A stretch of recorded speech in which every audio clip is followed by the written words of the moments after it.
Something happened 100 years ago that had never happened before and hasn't happened since.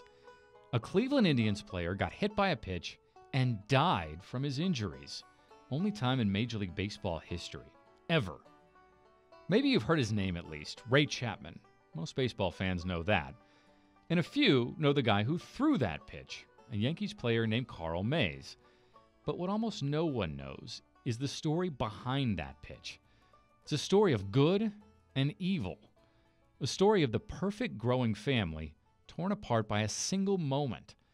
A story of a hated man who had to live with that pitch for the rest of his life. This is that story.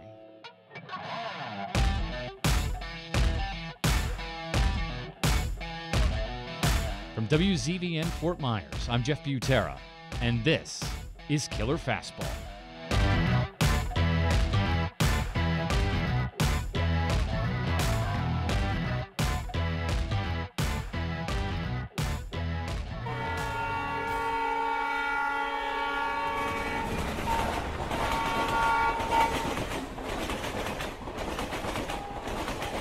The Cleveland Indians were riding an elevated train, and Ray Chapman decided to sing. Oh, how I want you, dear old pal of mine. The Indians had hopped on the L that day from the Ansonia Hotel in New York. They were riding it over to the Polo Grounds on Coogan's Bluff. They were also locked in a pennant race, about to take on their rivals, the New York Yankees. And to be honest, the team was struggling. They had lost 4 straight games. I know why we haven't been winning, Chapman piped up. We haven't been singing.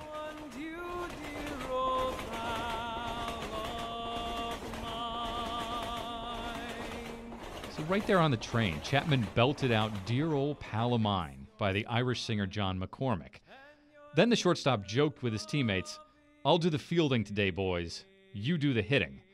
That's because the Indians were facing Yankees pitcher Carl Mays that day, a guy that Chapman could never seem to hit. May God decree I have you back someday. Chapman thought maybe the singing could change their luck. But he was wrong. In fact, within 24 hours, Chapman was dead.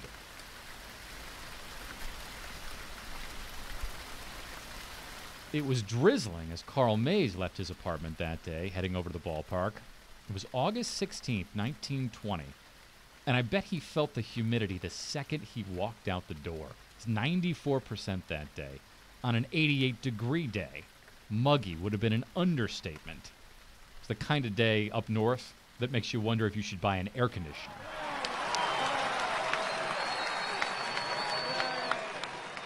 But it was also a huge day for Mays and the Yankees. They now trailed the Indians in the standings by less than a game. They were coming fast. The defending American League champion White Sox were in contention too. So with a month and a half of the season left, it was basically a 3-way sprint for the pennant. Mays knew he needed to be good on the mound that day. But in the end, it turned out wins and losses didn't matter. Because instead, within 24 hours, some people would be calling him a murderer.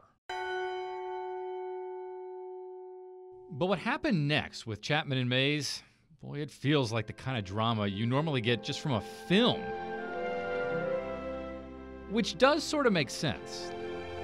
Hey, Dad? There's something about baseball that tends to make it perfect for movies. You want to have a catch? Fathers and sons in Field of Dreams. The drama of one pitcher versus one batter. The whole magical history of the game. The one constant through all the years, Ray, has been baseball.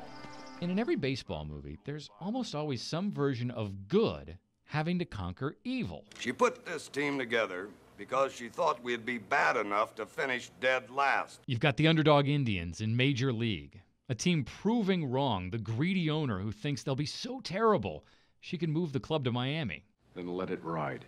You got Roy Hobbs in The Natural, turning down money to throw the big game and instead smashing a homer off the outfield lights to win it. 47 doubles certified. Or Brad Pitt in Moneyball as A's general manager Billy Beane trying to slay Goliath with his low-cost island of small-market misfit toys. The problem we're trying to solve is that there are rich teams and there are poor teams. Then there's 50 feet of crap.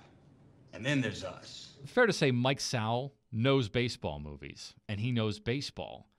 And he knows better than almost anyone alive that what happened with Ray Chapman and Carl Mays back in 1920 was something you'd only expect in a film. The whole story is like a Hollywood movie where they just kind of overdid it with the drama. It's like, how could all this stuff happen? He knows exactly what happened because 69 years later, in 1989, Sowell researched and wrote about it in the book he titled The Pitch That Killed.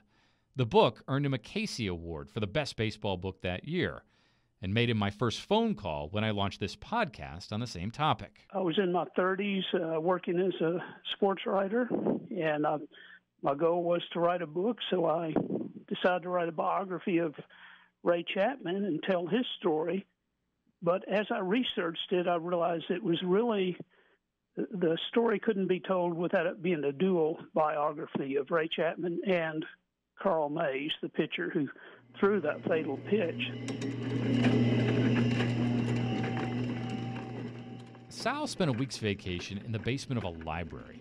He was combing through microfilm of old newspaper clippings, and he came to a realization.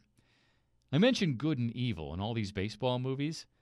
This real-life story had it too. Ray Chapman was the good. He was beloved in baseball, even by his opponents.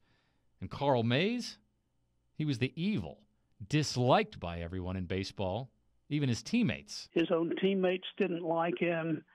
One of them described him as someone who acts like he has a perpetual toothache. He was not a likable fellow. He's probably the most unpopular player in baseball. Mays himself once wrote to a family friend about his baseball life and said this: "The unpopularity, which had come to be as natural as my own shadow, still continued to follow me," which is pretty good writing, but still kind of sad.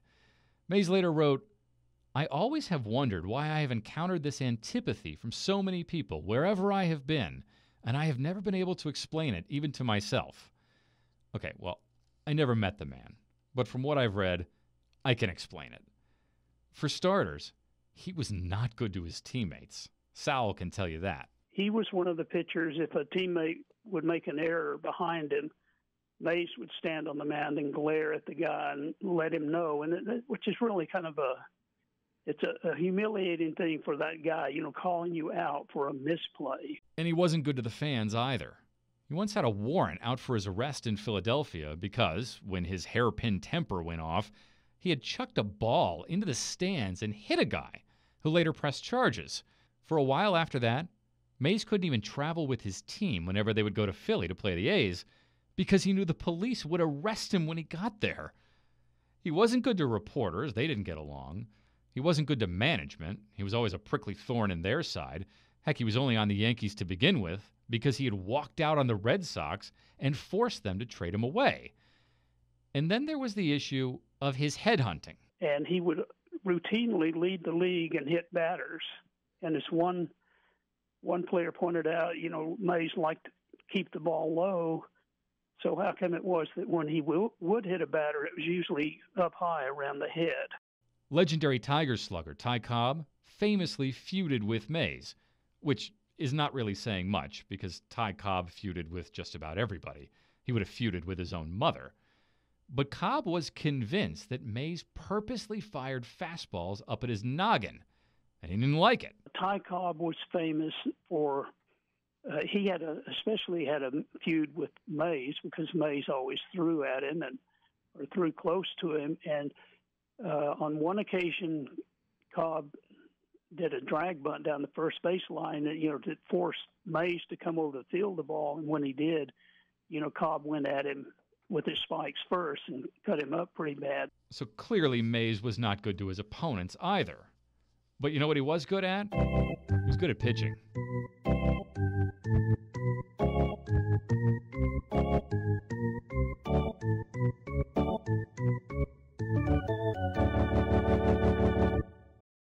The guy was a 20-game winner in Boston twice.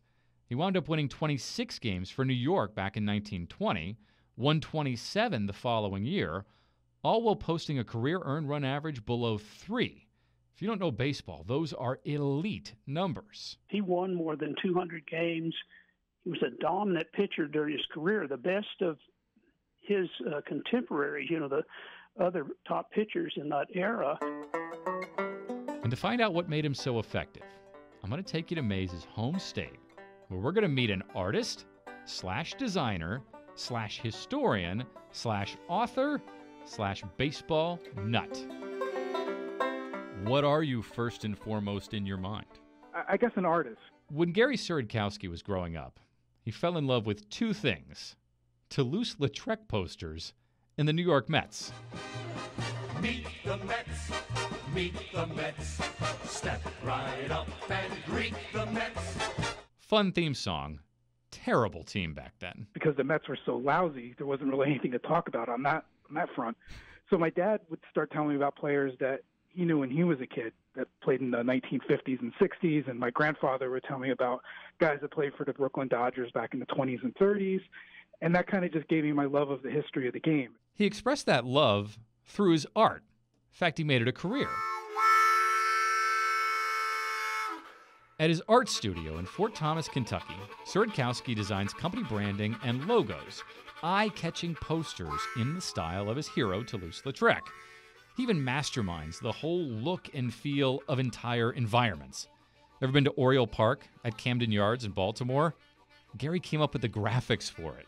So that kind of allowed me to marry my love of art and baseball into one thing, and kind of made my career. Baseball just oozes out of Gary's work, and he loves creating pictures of old-time players, adding computerized color to an era that we're so used to seeing just in black and white. He then combines the artwork with his writing about baseball history, another one of his passions. So you've basically got words and pictures from Gary bringing the past alive. And there's one picture that catches my eye, and that's what I want to talk about. It's a pitcher. He's wearing a heavy wool gray uniform with red trim. He's standing on his right leg, his left leg lifted slightly off the ground. Both of his arms dangle toward the middle of his body. He's got his torso coiled. He's winding up to throw a pitch, though it's clearly not your normal windup. You can tell even by the picture. It is a very strange windup. Yet it's actually the man's face that draws you in like a magnet. He's got a raised eyebrow that lurks above this piercing stare. The guy's eyes, they just look mean. And you can only see part of his face. His shoulder obscures the rest, like he's hiding something he doesn't want you to see, doesn't want you to know. The bottom of the artwork says, Carl Sub Mays, pitcher. The top says Portland. He's pitching for Portland, though that is not where Mays' story begins. In the U.S. Census of 1890, the town of Liberty, Kentucky, boasted all of 136 people. That was it. But a year later, they added Carl Mays to that list, born to a traveling Methodist minister and his wife. He had a very terrible childhood. His father died when he was young, was raised by a single mom. She raised Carl along with 7 other kids, and they moved around a lot. Kentucky became Missouri. Missouri became Oklahoma. The family was so poor, Carl didn't even have a gun to shoot squirrels or rabbits for food, but he could throw. So he would chuck rocks at them, using his powerful right arm to take the animals out. That is what got Carl out of Oklahoma, his right arm. As a teenager, he left on a train heading out west, trying to make it in baseball. Oh, did I mention he hadn't paid to be on that train? In Utah, he got picked up for hopping trains. Police got him for trespassing. So they lock him up in jail, but then when they find out that he's a ball player, they decide to keep him hostage in town for the summer to play baseball for the town. So he has a successful season as a hostage, basically, in this little town, and then spent the winter in this little place, and then wound up escaping in the spring and went on to become a ball player. He escaped, to play all the way out in Portland, Oregon, where something seemingly bad wound up changing his life forever. Gary's going to tell it. He hurt his arm really bad, so he couldn't throw overhand without a lot of pain. So this was his only vocation, so he did anything he can to stay in the game. So he started playing around with different wind-ups and the ways to throw the ball, and he figured out that the only way he can throw the ball with any velocity and accuracy was if he threw underhand, almost like a softball pitcher. In modern baseball, you might call him a submarine pitcher, a side armor.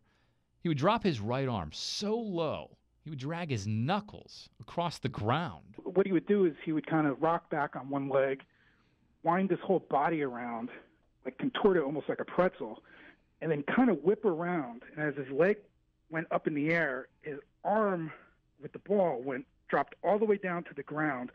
Sometimes it even hit the dirt when it was coming around. And the ball looked to the batter like it was coming out of the third base. I mean, it was like just come out of the ground. In one of my all-time favorite metaphors, someone described Mays' windup as a cross between an octopus and a boulder. But while it may have looked funny, and it certainly sounds funny to describe, hitters were not laughing. As Sowell notes, they struggled to hit a ball that seemed like Mays was spitting it out of the ground. So he's throwing at an odd angle. The ball's coming up in a different way. It's taking unusual turns and stuff. And it's also coming in there very fast. He was just a guy that, players dreaded batting against him. His unique windup ultimately got him a shot with the Boston Red Sox, where he turned into one of the best pitchers in the entire American League. His unique personality got him traded from the Boston Red Sox in 1919, when he abruptly left the club mid-season and told the manager he was going fishing. Backed into a corner, Boston shipped him to the Yankees, where Mays' struggle to fit in continued. Here's a great example. So he gets traded. He shows up in the locker room for the very first time. The Yankees have a catcher named Truck Hanna. Truck's name matches his physique. And right there in the locker room, Truck punches Mays in the chest. Mays goes flying backward into some lockers. Someone later asked Mays, what the heck was that about? Mays says, when he was still in Boston, he would go to bat against New York, and Truck would spit near his feet, splattering tobacco all over his shoes. So in response, every time Truck came to bat, Mays would deck him with a fastball. He was the most unpopular player in baseball at the time, and Ray Chapman was probably the most popular, even among players on other teams. So I think I've clearly explained why Mays was so disliked heading into the 1920 season. But what about Ray Chapman? I mentioned he was beloved, but why? For that, we're going to go back to Kentucky. We're going to go back to Gary. We're going to go back to his art and back to his encyclopedic knowledge of history. Well, back then, the only sport that most people played was baseball. And in the rural towns of Kentucky, back in the 1890s and the early 1900s, let's be honest, there wasn't a whole lot to do. So when people came off their farms and actually got together, a baseball game usually broke out. Those pickup games in Liberty, Kentucky were likely the first time Carl Mays had ever seen a baseball. And it was the same story 135 miles due west of Liberty in Beaver Dam, Kentucky. Population there in 1890 was 274. But it, too, would soon increase with the birth of Raymond Johnson Chapman, born in January of 1891, 10 months before Mays. The Chapmans were a working-class family. Chapman's dad worked the mines, mostly in Herrin, Illinois, where the family moved to from Kentucky. Chapman himself worked the mines. He was a card-carrying member of Local 986, the United Mine Workers. He was a part of that union until the day he died. And his childhood is really not all that different from Mays. He's a kid from Kentucky. He's born to a family of modest means. He's just trying to survive, but also discovering he's really good at baseball. Just like Mays, he bounced around various leagues before getting a shot in the big leagues. But there's one big difference. It's just one of these people you just couldn't help but like. It is almost worth hearing Mike Sowell say that again about Ray Chapman. Here it is. It's just one of these people you just couldn't help but like. Because I want you to remember, how he described Carl Mays. Here's that again. He was not a likable fellow. He's probably the most unpopular player in baseball. If you were, I don't know, racing to popularity, Chapman had the equivalent of a sports car. And Mays was driving a clunker running on 3 cylinders. At this point, I've talked plenty about why Mays' personality sputtered, if you will. But let's really delve into why Chapman's personality soared. Part of the reason that people liked Ray Chapman was because Ray Chapman liked Ray Chapman. Cleveland News sports editor Ed Bang once wrote, Chapman was his 100% self all the time. No frills or furbelows, which I had to look up. A furbelow is just another word for frill. The Sporting News called Chapman one of nature's noblemen. He was happy, he was friendly, he was polite, he was a prankster and an adventurer. Oh, and he was a singer, too. It's a long way to Tipperary, it's a long way to go. You remember that Irish singer, John McCormick, that Chapman was singing on the L heading to the ballpark in New York? Well, Chapman could mimic McCormick's voice so well, he had been able to convince some people he actually was John McCormick. Once Chapman became a baseball star, he started hanging out with stars. If the mouthwash you're using is not the right kind and it tastes sort of like sheep dip, why, you just have to go right on using it. He rubbed elbows with Will Rogers, the legendary actor, comedian, and commentator from that era. I'm sitting on top of the world. And he had made friends with Al Jolson, who was one of the most famous singers of that era. Jolson once stopped his show to say, "Hi, Chappie," since Ray was in the audience. You know what, though? I'm going to take a quick time out here because I want to talk about Al Jolson for a second. I didn't know much more than the name when I first started this. Quick Google search, and wow, this man clearly became a star in what was a different era. When 2/3 of the pictures that you find of a guy are him in blackface, that's a legacy that doesn't hold up 100 years later. Regardless, the point was, Chapman had celebrity friends back then. He ran in the same circles as Cleveland politicians. He was part of the who's who in that city. It was once said he was as much at home in the ballroom as he was on the ball diamond. But don't think because he hung out with stars, he wasn't a star himself at what he did. He was a shortstop and he was very flashy. He could cover a lot of ground and make acrobatic plays. Mike Sowell likened him to Ozzie Smith, who was arguably the greatest defensive shortstop to ever play the game. And in 9 seasons with Cleveland, Chapman gave Indians fans a reason to cheer his hitting, too. In 1917, he had more sacrifices than any player in Major League Baseball history.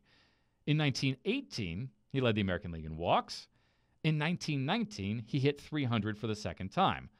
Plus, the man could flat out fly. It's believed he was the fastest player in the American League, but probably both leagues at that time. He wasn't exactly Usain Bolt or Carl Lewis, but in 1917, Chapman won an exhibition race darting around the base paths, home to home, in 14 seconds. No one did it faster. He was just an excellent number 2 hitter in the lineup. And after the 1919 season, he married his number 1 off the field. A Cleveland socialite named Kathleen Daly.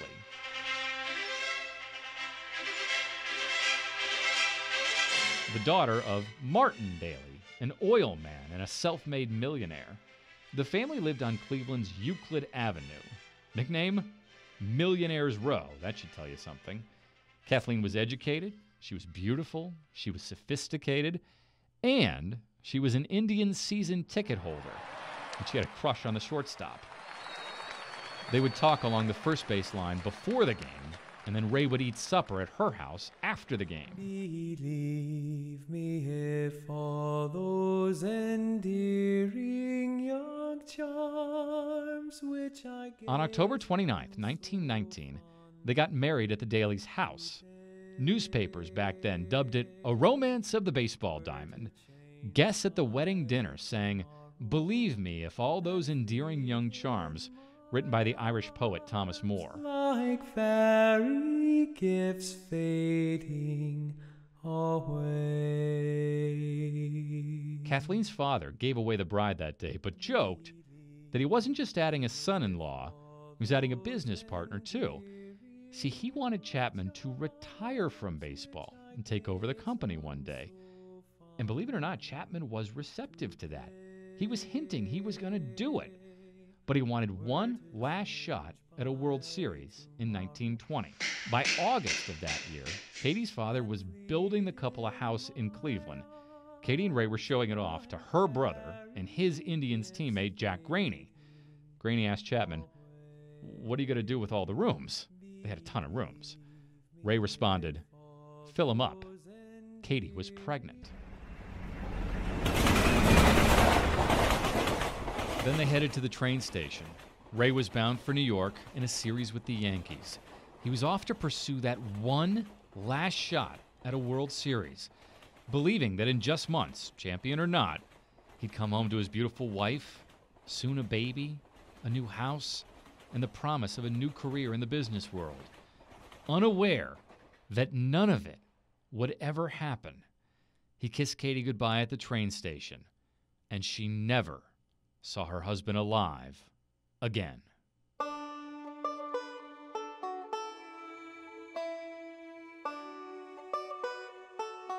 Killer Fastball comes to you from Waterman Broadcasting in Fort Myers, Florida. It's hosted by me, WZVN news anchor Jeff Butera.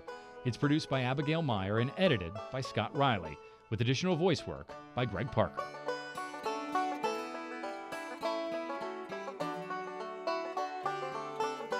Next time on Killer Fastball. So why were these guys not wearing helmets? Why Chapman had no protection? Why the game was changing? Oh, it was at the height of its popularity. And the legend in the outfield. You never heard of the salt in a SWAT? That's episode 2 of Killer Fastball.